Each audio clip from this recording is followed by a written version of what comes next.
Here's model number two. Model number two is a case study. This is a house where myself and my wife, we lived in for 13 years.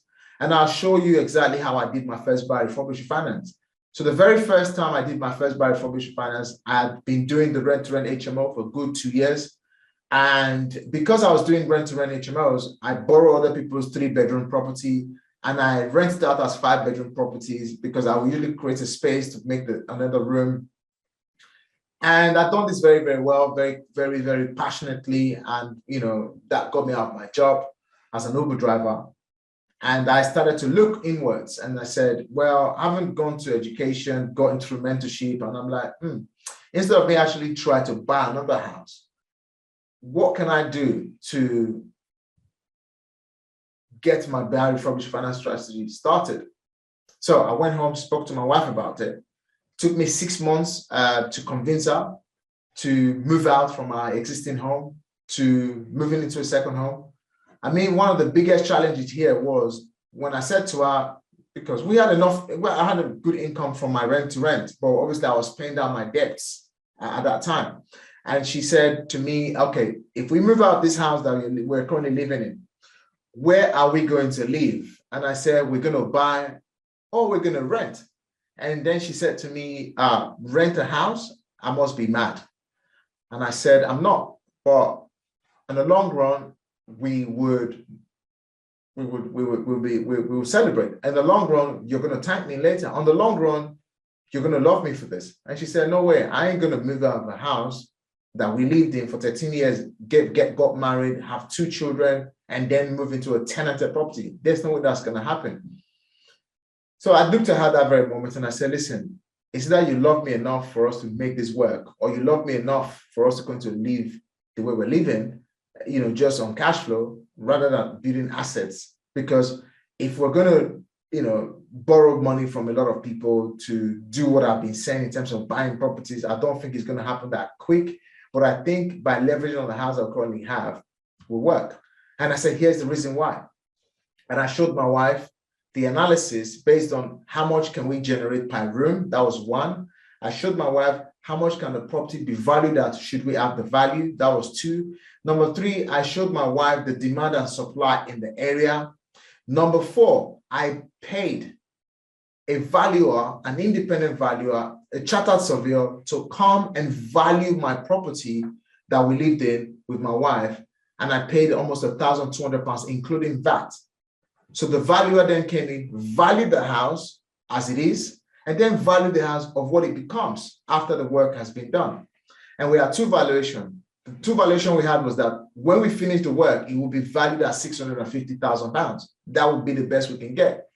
And the current value of the property with the valuation we got, the highest we got was £430,000, and the lowest we got was £400,000 based on as it is. So I gave my wife all the necessary numbers, and finally I called the lettings agent to come and also value the property. So the lettings agent gave me higher valuation. Estate agents will always give you higher valuations. Then I then said to my wife, I'll give you this and I'll let you assimilate the information and I'll come back to you. And I kept reminding her every single week, every single month, I kept reminding her. Whilst that was ongoing, I kept making plans. And the plans was, can I get a secured loan? Can I get a loan for my business? Can I get a business extension loan? Can I get anything? The importance of coaching and mentorship myself. So at that time, the mentor I was working with as well gave me a few bullet points and what to do and what not to do. So I went and I leveraged on my rent-to-rent business, and I was able to secure a £50,000 unsecured overdraft facility in my business. I was also able to increase one of my business credit cards to £10,000. I was also able to get business overdraft. Cut long story short, I was able to raise £110,000 in business funding whilst my wife was still thinking. I was able to raise £110,000 whilst my wife was still thinking. And I came back to the house and I said, now I've got £110,000 in the bank. So we're going to buy where we live in. Now, the importance of working on your mind, the importance of opening your eyes, and the importance of always be learning. Whilst this was ongoing, we found a house that was to sell and to buy. With the £110,000 that myself and my wife had in the bank, This house was on the market to buy and to rent because we're looking for a house to rent. We needed to move into a rented house. So this property came on the market to rent and to buy, and we offered the landlord to sell the property to us on a delayed completion. Delayed completion means that we buy the property now. However, we complete on the property in a year's time, in 2 years' time, and exchange and complete on the mortgage so that that property can now be fully legally yours, registered on the land registry as the landowner. But in this particular case, the landlord did not want to do it. But again, I went back and forth with the landlord. Eventually, the landlord allowed us to acquire the property. We moved in, we increased the rent that we were paying the landlord, and we moved into the house. And that cost me £60,000. Now, before we spent that £60,000 on this particular property, the landlord was also in a repossession. So at the same time, because he's trying to sell, he's trying to rent, the property was on repossession. So when me coming in to pay £60,000 just sounds absolutely amazing, but it was quite back and forth, a lot of mental torture. But cut long story short, we decided to move out of that house that we used to live in July 30th, 2019. We moved out of our house, July. And whilst we moved out, and now we've got £100,000 in the bank, then I all of a sudden realized that, well, after spending £60,000, there was still a few more, more money that needs to be paid here and there. What else can we do? Now that we've moved out, we managed to secure a bridging finance. Okay, we secured a bridging finance against the house, and just use that, we secured a bridging finance because the current lender would not allow us to convert the residential house that we lived in. So because we lived there for many years, the lender says, no, we cannot, because the house is not yours, it belongs to the bank.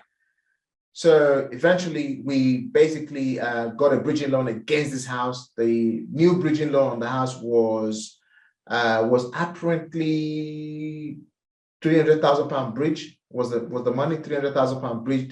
They accrued the money up front, and we paid the interest. The interest was about 20-something thousand, £25,000. I can't remember the actual number now. We paid that. Then we paid the existing mortgage on the property, which is about 285. So now, having spent £60,000, I was left about 100,000. Now, remember, when you move from one house to the other, you have to do a few things, especially when you haven't moved for 13 good years. So it means that we had to spend some more money now instead of actually doing some stuff. So anyway, I had to make sure my wife was comfortable enough for her to agree. So I then had to make some promises, make sure that where we're moving to, she's happy with it. I had to make sure. Cut long story short, by the time we finished, I only had about £70,000 left in the bank, which means now, how do I refurbish this property? How am I going to pay the builders? The importance of networking, the importance of meeting people, the importance of telling people what you do. So I met the builder on this particular project. And after meeting the builder on this particular project, I proposed to him that, I met many builders. And I met this particular one where I told him, I want you to build the property because he was the cheapest. All right, he charged £153,000. And I then told him to look at my social media, look at what I've been doing. He did a massive research on me, and then came back and said, okay, what is the proposal? And I then said, can I propose to pay you £70,000 up front from the 153 that you've charged me, and eventually pay you the rest once I refinance the project? He then said to me, what if the project doesn't complete? What if the project failed? What is this? What is that? I said it wouldn't, because if it fails, that means your money's in here. Anyway, cut long story short, he agreed with me, and he went in to getting the project started. I released £70,000 gradually. I released £70,000 gradually over to him, and the project got on the way.